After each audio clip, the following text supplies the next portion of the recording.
we're here na sa airport. May nilalakad pa doon si Lolo.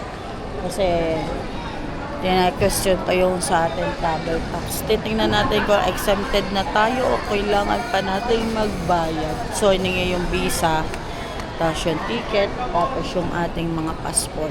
Tingnan natin kung anong magiging sagot. Sana exempted kasi wala na tayong pira. Pinatanggal yung sapatos. Ayan, kaya pala ang tagal. Kasi tinatanggal pa talaga yung sapatos.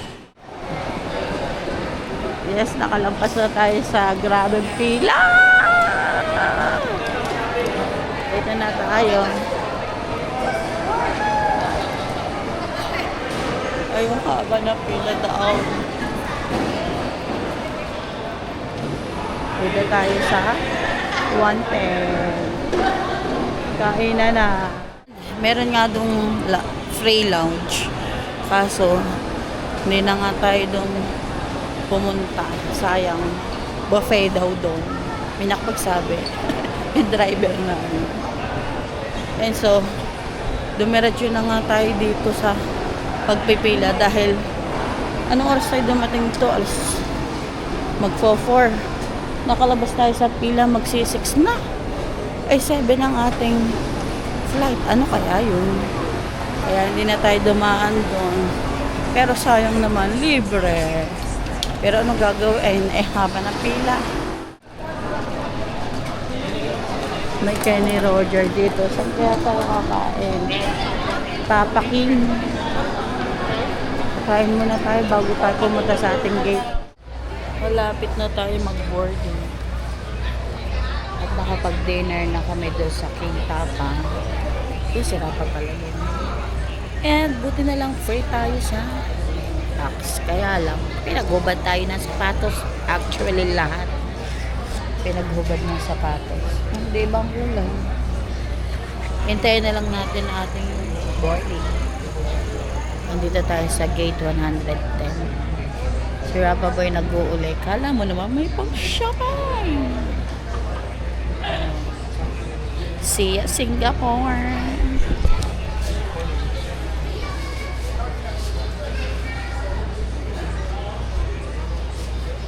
Ano? May nakita ka?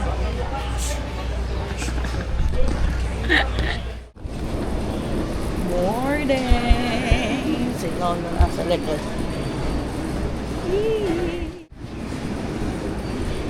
Kantas.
Singapore Airport.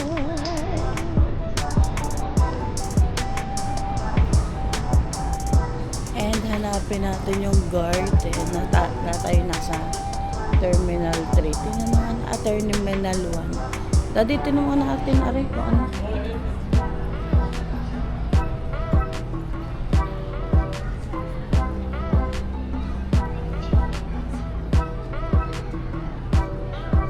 Ano meron dun? Pasukan lang.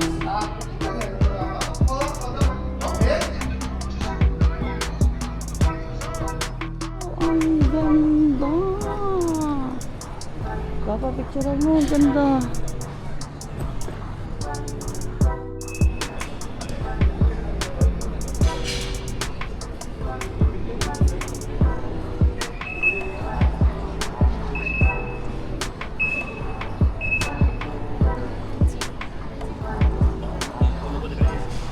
Louis Vuitton. Shopping.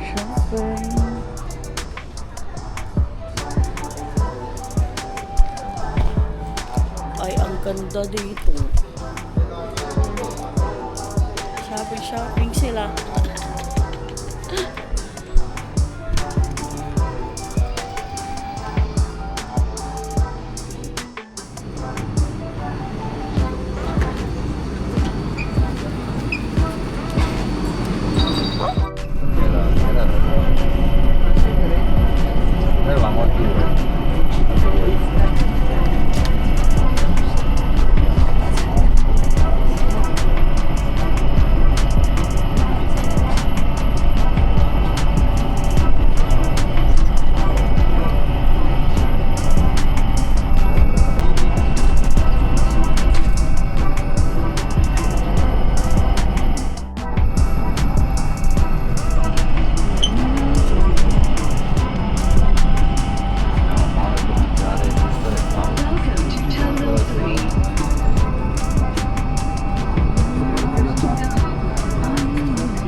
Here's it. Say them. Singapore Airlines London, Sydney. Tayo muna umupo.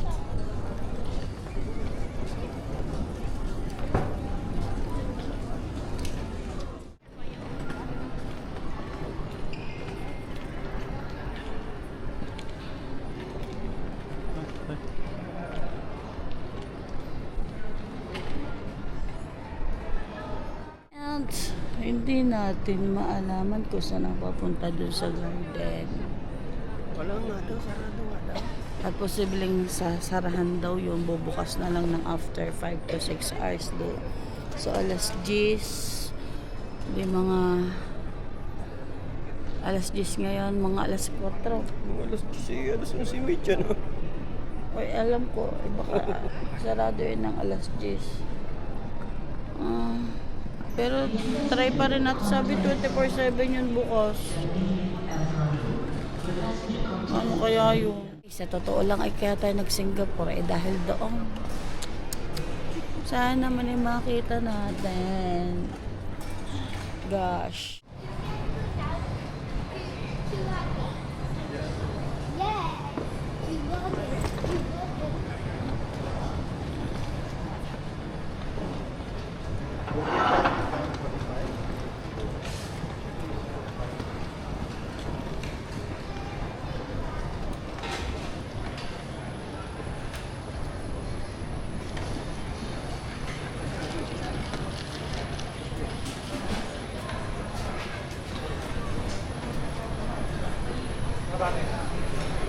Yan tayo.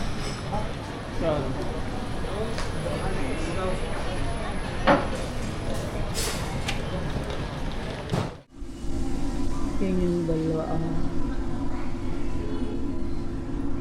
Gosh. Ano man mangyayari sa amin? Ay, nako. Wrong timing. Nagpilit pa naman tayong pumunta dito. Tapos napako tayo sa 23 kilos na bagahe. Eh, nadala na nga tayo mag-Singapore. Kaso, nagkamali naman ang timing. Oh, di ba? Caught in the act talaga yung pagkaka-stress ng lola nyo. Yung stress ang pakiramdam ko niya kung malalaman nyo lamang. So, yun nga, halip na magmugmok. Halip na magmukmok, naggumawa na ako ng paraan para i-enjoy itong Singapore Airport. Siyempre, hindi tayo susuko. Hindi man tayo matuloy dun sa garden. Gagawa tayo ng paraan para makapagpasyal.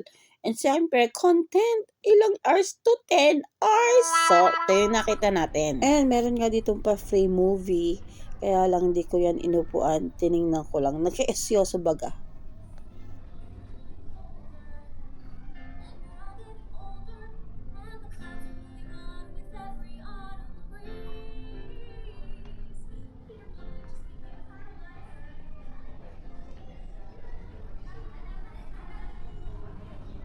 And iteach pa ang butterfly garden. Galing na ako dito kanina at nakita ko nga open siya. Kung ano yung ina-expect kong close, ay siyang open. So yun nga, hindi ko nga naalaman na nagko-close pala yung garden. Kaya dito na lang tayo pumataw. Grabe na to. So, explore na natin tong butterfly garden. At niyaya ko nga dyan si Lolo.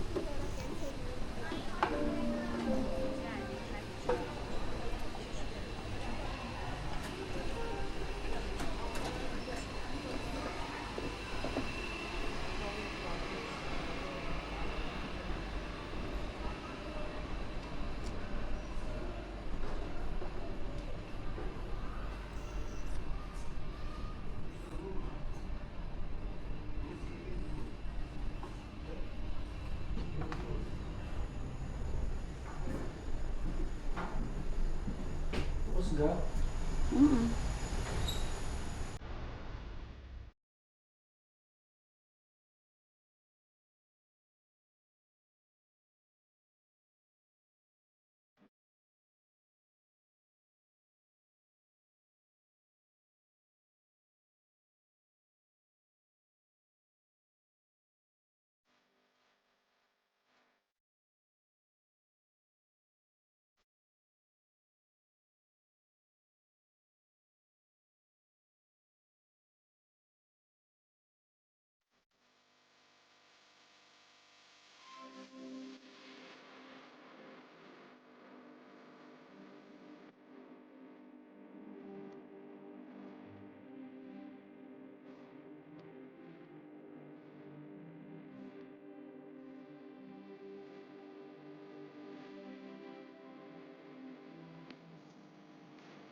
And I'm back.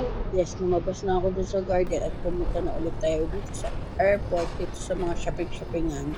And samahan niyo ako kasi wala, yung dalawa, lobat na ako.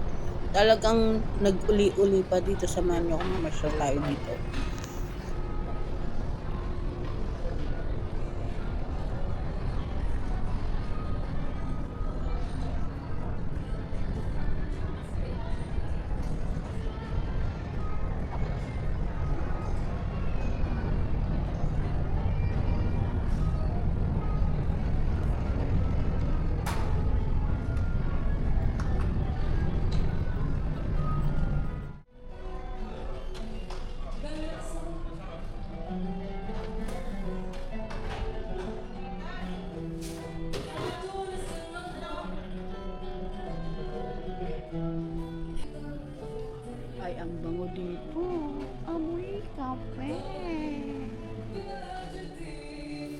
Ang bango-bango. Siya. At ang siling ganito.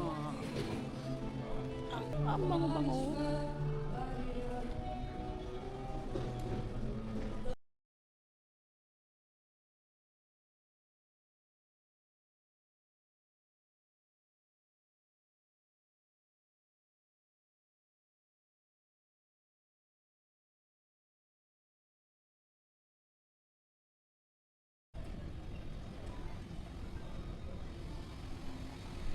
Ay, tingnan niyo yung vacuum dito. Ang ganda, galing. Ang cute. At nakita ko nga si Rapa Boy ay pinidihan din yan. At nakitan din siguro. Oo, galing.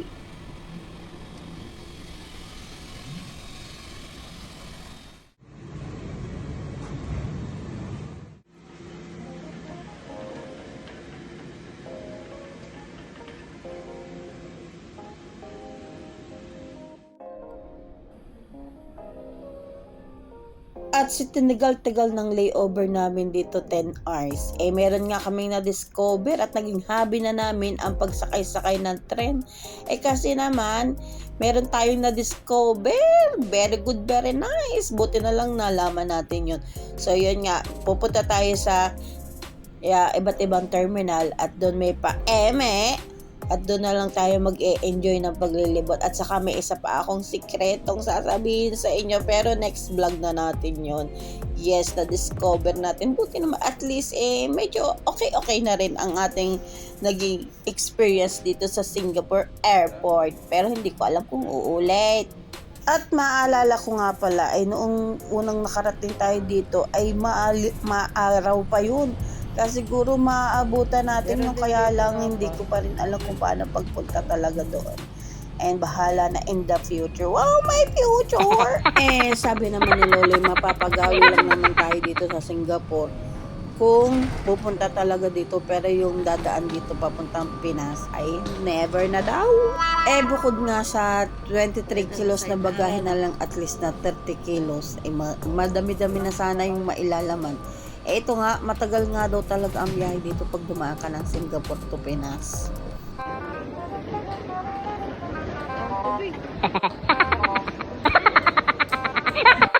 Hala, ay siya. Hindi na kinayang inip, nabuang na. Ewan ko anong magiging reaction ni Rapa Boy pag napanood niya ito. Kasi, kinuha ko lang niya sa cellphone niya.